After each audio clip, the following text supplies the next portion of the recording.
Hi guys, welcome back to the YouTube channel of Think Say Quran.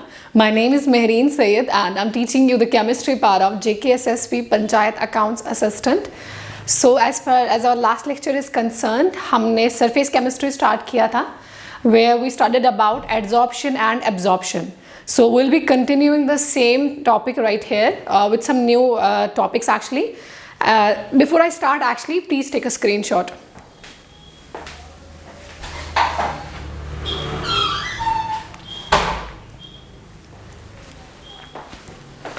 So as you can see here on the board, the topic is factors affecting adsorption of gases on solids. और generally हम ये कह सकते हैं कि adsorption में कौन से फैक्टर्स जो है उसे अफेक्ट करते हैं, कौन से फैक्टर्स के चेंज करने पे हमारी एड्जॉर्प्शन की रेट या एड्जॉर्प्शन की स्पीड जो है वो चेंज हो जाएगी. हम आज उन फैक्टर्स से स्टार्ट करेंगे. तो जैसे आपको पता होगा कि एड्जॉर्प्शन मैंने आपको डिटेल में करवाया था और मैंने आपसे कहा था कि एड्जॉर्प्शन एक सरफेस फिनोमेना है. ये वो सरफेस फिनोमेना है जहां पर एक्यूमुलेशन होता है एड्जॉर्बेट का एड्जॉर्बेंट के ऊपर, यानी ऐसा फिनोमेना जहां पर आपका कोई और सब्सटेंस आके किसी और सब्सटेंस की सरफेस पे एक्यूमुलेट हो जाता है. वो सरफेस की बल्क में नहीं जाता. इन केस वो सरफेस की बल्क में जाए तो हम उसे एब्जॉर्प्शन कहते हैं. जैसे मैंने आपको एग्जांपल दी थी स्पॉन्ज की, जो हम वाटर में डालते हैं और स्पॉन्ज के अंदर पानी जाता है. लेकिन जो आपका एड्जॉर्प्शन है ये डिफरेंट है देन एब्जॉर्प्शन. एड्जॉर्प्शन में क्या होता है, there is accumulation of the adsorbate only on the surface of the adsorbent. There is no, it's not a bulk phenomena, या यहाँ पर आपका एड्जॉर्बेट जो है वो बल्क या इनर सरफेस के अंदर नहीं जाता है. ये हमने पढ़ा था एड्जॉर्प्शन के बारे में. इनफैक्ट इसके अलावा भी हमने कुछ चीज़ें पढ़ी थी कि ये सरफेस एरिया ज़्यादा, जितना ज़्यादा होगा उतना ही ये आपका एड्जॉर्प्शन ज़्यादा होगा. Today we'll discuss about some of the factors that affect the rate of adsorption. As you know, there are two things in adsorption. One is adsorbate and another is adsorbent. Adsorbate क्या होता है, ये वो substance या वो material है जो adsorbent के ऊपर जाकर एड्जॉर्प्शन करता है. और एड्जॉर्बेंट क्या है, ये वो सरफेस है जिसके ऊपर एड्जॉर्प्शन हो रही होती है. तो सबसे पहला फैक्टर है नेचर ऑफ एड्जॉर्बेट. तो हम पर्टिकुलरली यहाँ पे पढ़ रहे हैं adsorption of gases on solids. We are particularly here talking about the adsorption but in terms of adsorption of gases on the surface of solids. तो हमारा नेचर ऑफ एड्जॉर्बेट क्या है, जो हमारा एड्जॉर्बेट है, जो हमारी गैस है, अगर वो किसी सरफेस पे एड्जॉर्प्शन उसका होना चाहिए तो उसके लिए रिक्वायरमेंट क्या है या उसके लिए कौन सा फैक्टर जो है वो ज़्यादा उसे अफेक्ट करता है.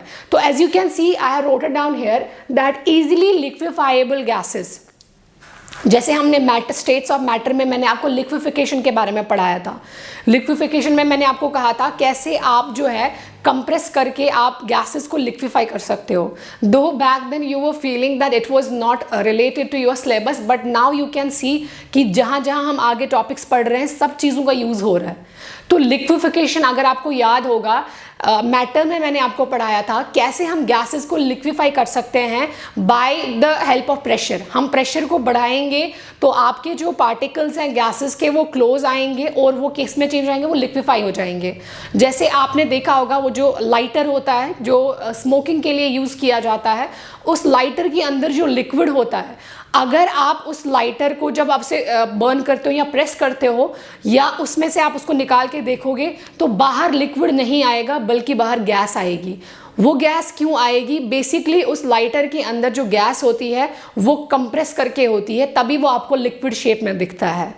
तो when I am talking about the nature of adsorbate and I said that वो गैसेस जो इजीली लिक्विफाई हो सकते हैं, वो गैसेस जो इजीली लिक्विफाई हो सकते हैं वो जो है आसानी से एड्जॉर्ब हो जाते हैं. जैसे मैंने किन गैसेस का नाम लिया है, जैसे आपका अमोनिया गैस है, जैसे आपका HCl है, जैसे आपका सल्फर डाइऑक्साइड है. ये गैसेस जो है they are easily liquefied, that's why they have more adsorption और the rate of adsorption of these gases on any solid surface will be more compared to gases like H2N2O2.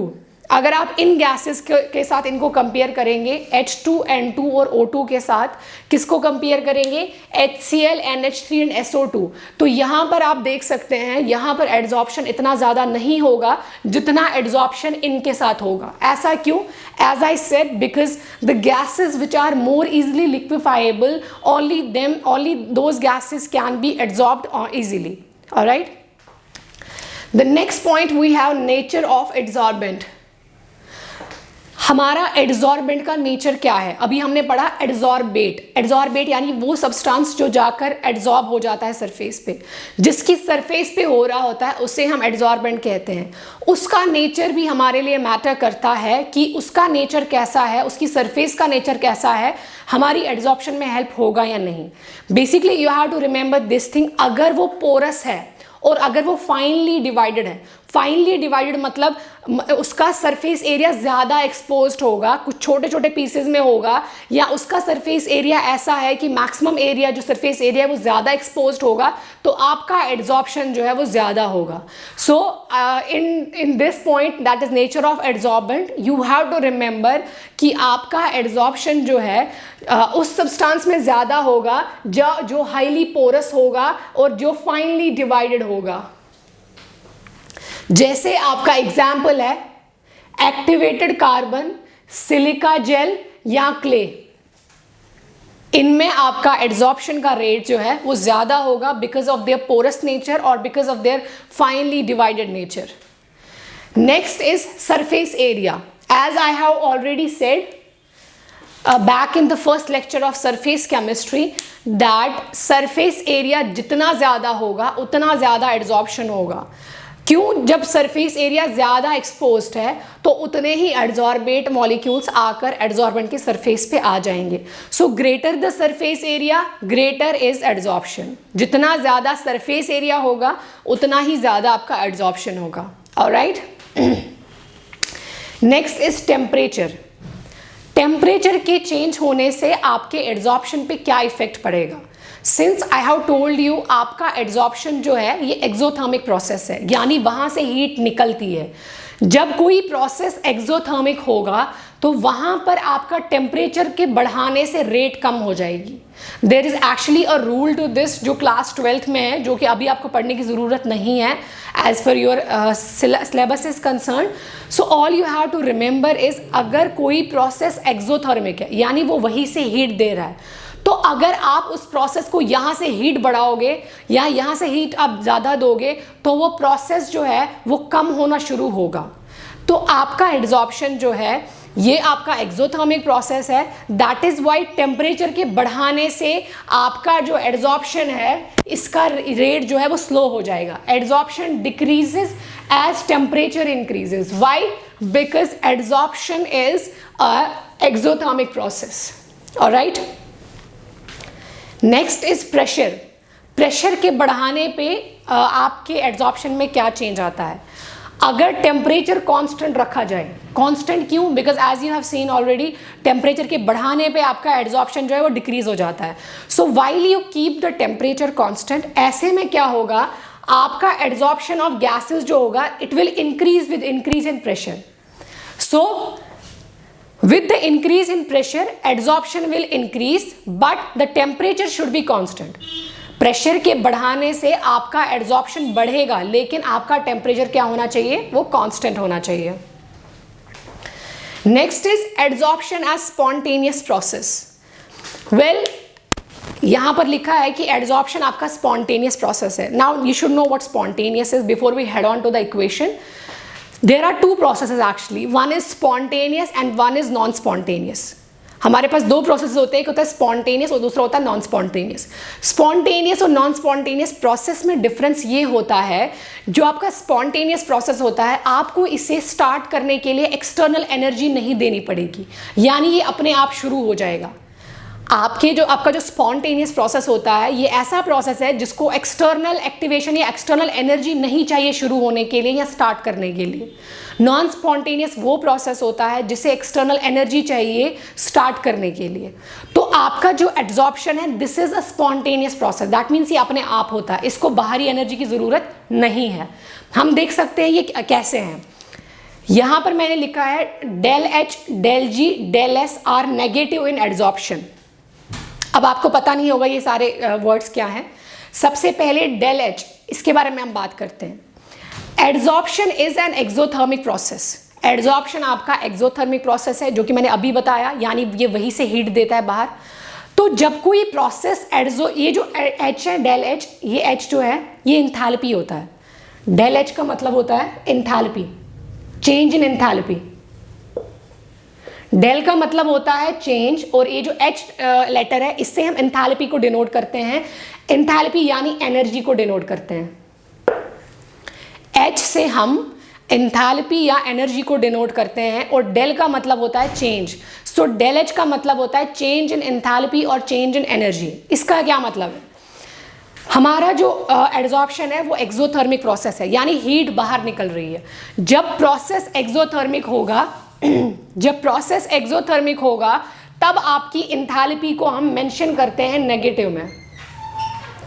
जब आपका process जो है exothermic होगा तब हम enthalpy या energy को डिनोट करते हैं नेगेटिव साइन से, और जब आपका प्रोसेस जो है एंडोथर्मिक होगा तब आपकी एच की वैल्यू जो है वो पॉजिटिव आएगी। आई know it's bit confusing for you guys, because ये टॉपिक 12th क्लास से है और आप में जो नॉन साइंस बैकग्राउंड स्टूडेंट्स हैं उनको नहीं आइडिया होगा ये क्या चीज़ें हैं। Still I am trying to make it very simple. अगर आप लोगों को बाई चांस नहीं समझ आ रहा है ये चीज़, आप जो है वीडियो दोबारा पॉज करके दोबारा स्टार्ट कीजिए, इसको वापस रिवाइज कीजिए, तो आपको ये चीज़ें क्लियर हो जाएंगी। So as I said, del H का मतलब क्या होता है? डेल का मतलब होता है चेंज, एच का मतलब होता है एंथैल्पी और energy. That is change in enthalpy और energy.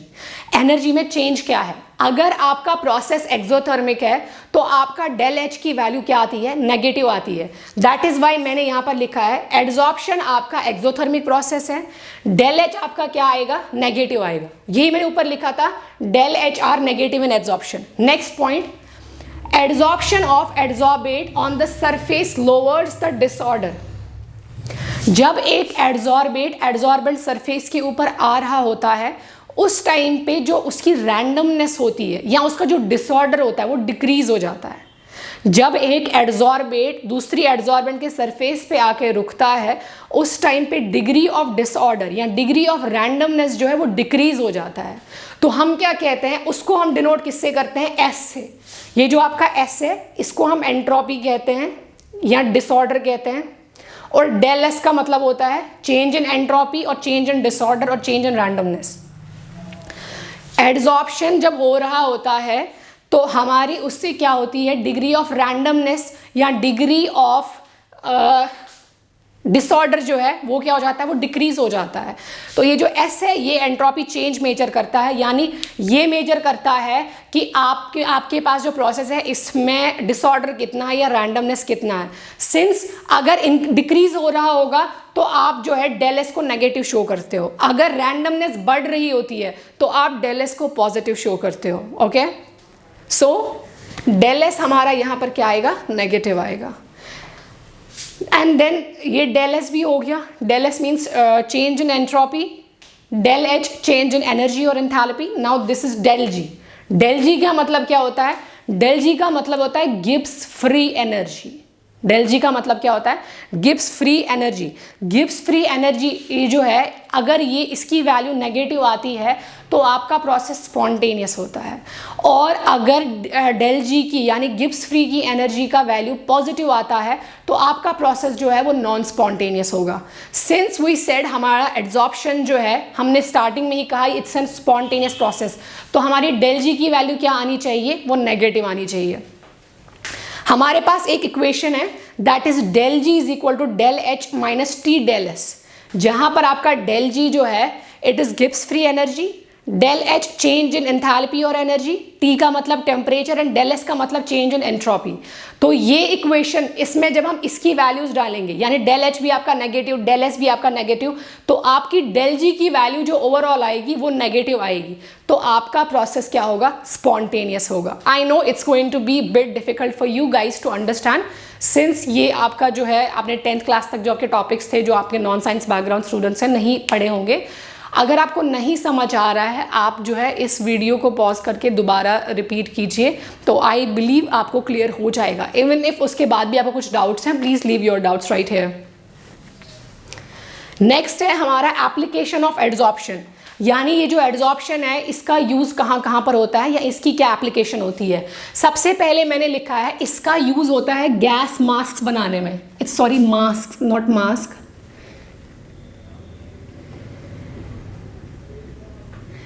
It's mask not mask. Gas mask का बनाने में इनका यूज़ होता है। और ये कौन सी मास्क हैं? जो कोल माइंस में जो लेबर्स गैस मास्क पहनते हैं, तो उसमें एड्जॉर्प्शन का प्रोसेस जो है यही यूज़ किया जाता है। क्यों किया जाता है? ताकि जो पॉइजनस गैसेस होती है वो एड्जॉर्ब हो जाती हैं।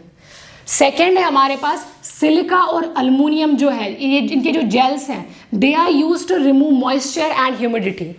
अगर आपका सिलिका जेल या अल्मीनियम जेल यूज़ किया जाता है तो इससे क्या होता है, आपका मॉइस्चर और ह्यूमिडिटी जो है वो रिमूव की जाती है, because they adsorb the humidity और they adsorb the water vapours. Number of drugs are use to kill germs, काफ़ी जर्म्स को जो है मारा जाता है। कैसे?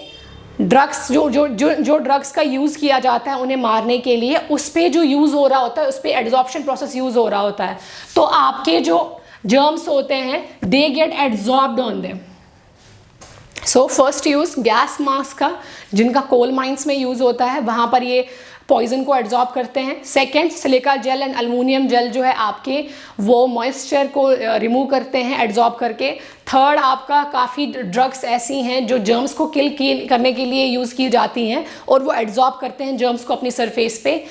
Also used in softening of hard water. Now I have discussed hard water कि हार्ड वाटर क्या होता है, जिसमें कुछ क्लोराइड्स और सल्फेट्स होते हैं और एक स्कम बनता है जिसकी वजह से वॉशिंग में प्रॉब्लम होती है। उसको ओवरकम करने के लिए भी एड्जॉर्प्शन का प्रोसेस जो है यूज़ किया जाता है। Next, unwanted vapours are removed by adsorption in decolourising. Decolourising that means colour को रिमूव करने में जो ये प्रोसेस होता है, यहाँ पर आपको अनवांटेड वेपर्स जो होंगे, जो यूजफुल नहीं होंगे, उनको रिमूव करने के लिए हेल्प हमें कहाँ से मिलती है? By the process of adsorption. Now we have types of adsorption. हमारे पास एड्जॉर्प्शन के दो टाइप्स हैं डिपेंडिंग अपॉन कि हमारे पास फोर्सेस कौन सी इन्वॉल्व है। हमारे पास टाइप्स ऑफ एड्जॉर्प्शन में दो टाइप्स है, one is physical adsorption and दूसरा है हमारा केमिकल एड्जॉर्प्शन। इन दोनों का डिफरेंस क्या है? दोनों में डिफरेंस ये है कि किसमें कौन सी फोर्सेस जो है इन्वॉल्व है। जो आपका फिजिकल एड्जॉर्प्शन है, इसका दूसरा नाम है वॉन डर वाल्स फोर्सेस, या इसी को हम कहते हैं फिजिसॉर्प्शन। वॉन डर वाल्स फोर्सेस जो है सबसे वीकेस्ट फोर्सेस होते हैं। तो हमारा जो फिजिकल एड्जॉर्प्शन है वो एड्जॉर्प्शन जहां पर आपके एड्जॉर्बेट और एड्जॉर्बेंट के बीच में जो फोर्सेस होंगी वो बहुत ज़्यादा वीक होंगी, और वो वीक फोर्सेस कौन सी होंगी? वो वॉन डर वाल्स फोर्सेस होंगी, यहाँ हमने फिजिकल फोर्सेस कहते हैं। सो आपका एड्जॉर्प्शन दो टाइप का है, physical adsorption and chemical adsorption. Physical adsorption का दूसरा नाम आपका फिजिसॉर्प्शन भी है या वॉन डर वाल्स एड्जॉर्प्शन भी है। हम कैसे क्लासिफाई करते हैं? हम करते हैं classify on the basis of forces present between the adsorbate and adsorbent. Adsorbate और एड्जॉर्बेंट के बीच में कौन सी फोर्स लग रही है, उसके बेसिस पे हम जो है क्लासिफाई करते हैं हमारा जो एड्जॉर्प्शन है ये फिजिकल है या केमिकल है। अगर आपकी फोर्सेस वीक फोर्सेस हैं या अगर आपकी फोर्सेस फिजिकल फोर्सेस हैं और एड्जॉर्बेट और एड्जॉर्बेंट के बीच में जो अट्रैक्शन है वो बहुत पुअर है, तो आपका प्रोसेस कौन सा होगा? फिजिकल एड्जॉर्प्शन, जो कि मैंने यहाँ पर लिखा है। अगर फिजिकल फोर्सेस या van der Waals forces attraction है किसके बीच में? एड्जॉर्बेंट और एड्जॉर्बेट के बीच में, तो ऐसी एड्जॉर्प्शन को हम क्या कहते हैं? Physical adsorption. इसकी कुछ क्वालिटीज़ क्या होती है? ये रिवर्सिबल होता है, क्योंकि वीक फोर्सेस होती है तो कभी भी प्रोसेस जो है वापस रिवर्स हो सकता है। एड्जॉर्बेट अलग हो जाएगा, एड्जॉर्बेंट अलग हो जाएगा। रिवर्सिबल प्रोसेस वो नहीं हो पाता जहाँ पर आपकी केमिकल फोर्सेस लगती हैं, जो हम आगे पढ़ेंगे। इन्वॉल्व्स फिजिकल फोर्सेस, जो कि हमने देखा ये मल्टी लेयर एड्जॉर्प्शन होता है। इसमें सिर्फ सिंगल लेयर एड्जॉर्प्शन नहीं होता, मल्टी लेयर होता है। क्यों? क्योंकि वीक फोर्सेस होती हैं तो आसानी से एड्जॉर्ब होता जाता है, और ये कोई स्पेसिफिक नहीं है, ये किसी भी कोई एरिया स्पेसिफिक नहीं है या कोई पर्टिकुलर चीज़ स्पेसिफिक नहीं है। It is not area specific और नेचर स्पेसिफिक। दूसरा है हमारा केमिकल एड्जॉर्प्शन। केमिकल एड्जॉर्प्शन अब आप समझ गए होंगे। केमिकल एड्जॉर्प्शन का मतलब है वो एड्जॉर्प्शन जहां पर एड्जॉर्बेट और एड्जॉर्बेंट के बीच में केमिकल फोर्सेस लग रही होंगी, और केमिकल फोर्सेस बहुत स्ट्रांग होती है। और इसकी क्या खासियत है, ये प्रोसेस इरिवर्सिबल होता है, ये वापस रिवर्स नहीं होगा क्योंकि केमिकल बॉन्ड्स होंगे। दूसरा, ये या तो रैपिड होगा नहीं तो स्लो होगा, या तो बहुत तेज होगा नहीं तो बहुत आहिस्ता होगा। तीसरा, यहां पर क्या होता है, involves transfer of electrons between gas and solid. यहां पर होता है इलेक्ट्रॉन्स का ट्रांसफर, किसके बीच में, एड्जॉर्बेट और एड्जॉर्बेंट के बीच में। Well, this was all about today's lecture. I know it's going to be a bit difficult for you since this topic is it's in actually 12th class, तो ये topic थोड़ा difficult लगेगा आपको. In case you can't understand it, please आप इस video को जो है repeat पे देखिए. I believe आपको समझ आ जाएगा. And before I conclude this lecture, actually I want to tell you something. That I have a podcast namely as Daily Musings, जिस पे मैं अपने daily experiences लाइफ के रिगार्डिंग शेयर करती हूँ. तो in case you feel you want to listen to me more, description box में आपको लिंक मिल जाएगा. मेरा जो ये पॉडकास्ट है ये आपको Spotify पे मिलेगा, YouTube पे मिलेगा, Google पॉडकास्ट पे मिलेगा, और नाम है डेली म्यूजिक्स. तो please share and subscribe. Thank you so much.